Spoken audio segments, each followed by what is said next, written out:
is Michael Ranking, NYSE Senior Market Strategist. Michael, I understand that you went to a Big Ten school, Penn State, and your mascot is up at that podium. Yep, yeah, it was a very exciting morning here. As a Penn State alumni, I got to talk to the Nittany Lion this morning, and I was talking a little trash to both the Oregon Duck and the Ohio State Buckeyes. So, very excited for football season to start. We have pretty high aspirations this year. Awesome, awesome. So let's get right into it. Nvidia is reporting after the bell today, earnings highly anticipated. Yep. What are you going to be listening for? Yeah, look, I mean, as the largest kind of market capitalization company in the market. It's just always become kind of a highly anticipated event. I think from an investor perspective, expectations are very high. It's widely expected that they're going to put up very strong numbers, which we've seen. The real question is kind of how markets respond to kind of the numbers that do come in today with that high bar. I think from a from a thematic perspective, investors will be listening to hear how they're dealing with the geopolitical issues between the U.S. and China.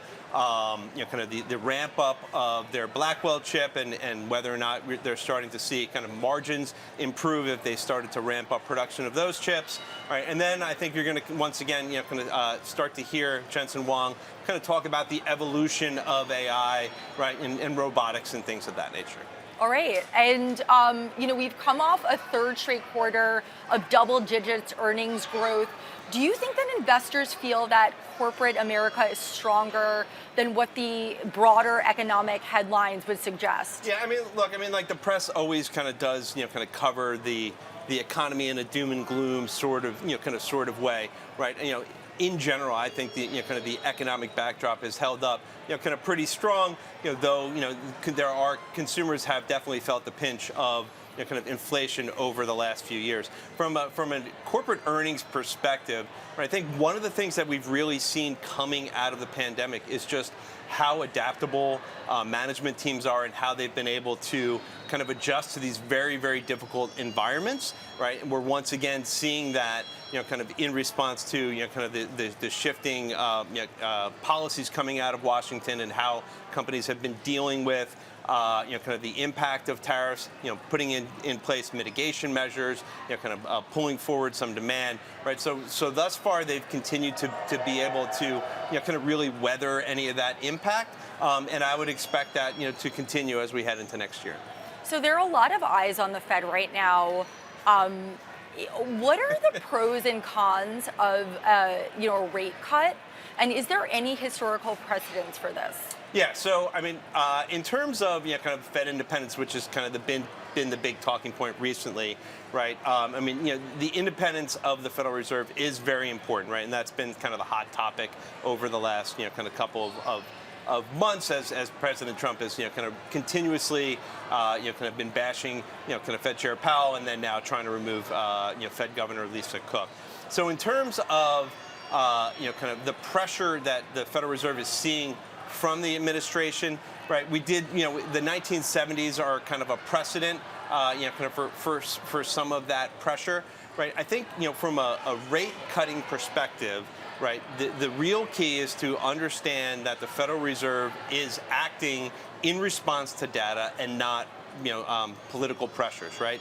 And markets are going to, and markets, particularly fixed income markets, are going to kind of keep that in check, right? So if the Federal Reserve is cutting for the right reasons, right, and they've laid out very poignant arguments as to why we should be cutting, and there's a secondary piece of the board that believes we shouldn't be, right? But as long as they're moving for non-political reasons, right, I think that is fine.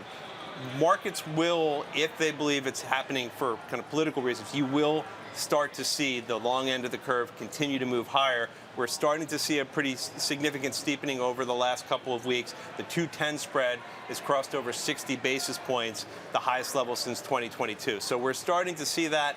keep an eye on the 30-year yield, which is also now approaching 5%, which is a very closely watched level. Well, you just mentioned the data that the Fed uses to make these decisions. So their preferred inflation gauge, PCE, data will be released on Friday. What do you think, how do you think that might impact the timeline? Yeah, so I mean, in terms of PCE, right, the inputs to that are CPI and PPI, which we've already seen. So it's not typical where you don't typically see too much of a big surprise from that number. I would say, if anything, given that the recent inflation data was a little bit hot, I think that the probability of kind of a positive surprise, it's a little more skewed for a potential positive surprise, but I wouldn't really expect much from the PCE report. I think the real gating item as we move forward into the timing of and potential rate cuts is the labor market data.